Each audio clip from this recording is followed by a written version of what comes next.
Here is how you can make a delicious, healthy miso soup. I make this almost every time we have sushi takeout. This hearty soup pairs really well with colder dishes like sushi and to be enjoyed on a colder day too. The way that I enjoy miso soup is by adding a lot more vegetables so that we can get our daily intake in. In this recipe, I'll be using zucchini and a little bit of cabbage. I also love this type of tofu because it easily separates into 2 portions, making it easy to store and it'll last longer in the fridge. One of the fastest ways to cube tofu is by cutting it horizontally first. That will save you so much time. The texture of the tofu is so satisfying to cut, so I'm gonna leave the footage here so you can enjoy it too. When I make miso soup, I like to saute the vegetables first.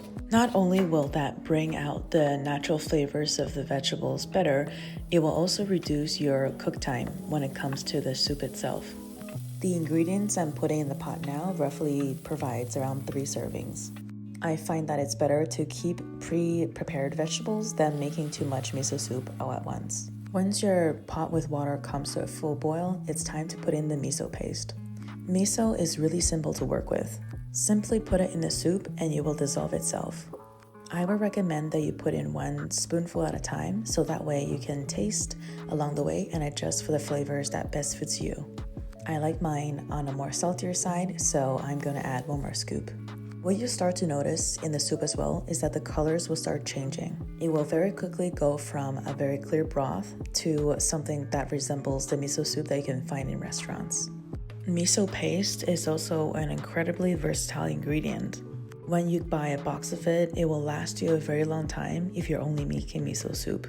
What I've always found mesmerizing when eating miso soup is the fact that it creates this dark cloud that emerges from the soup. I hope that you'll get to try this recipe out, and if you do, please drop it in the comments. I would love to know. Subscribe if you want to see more like this.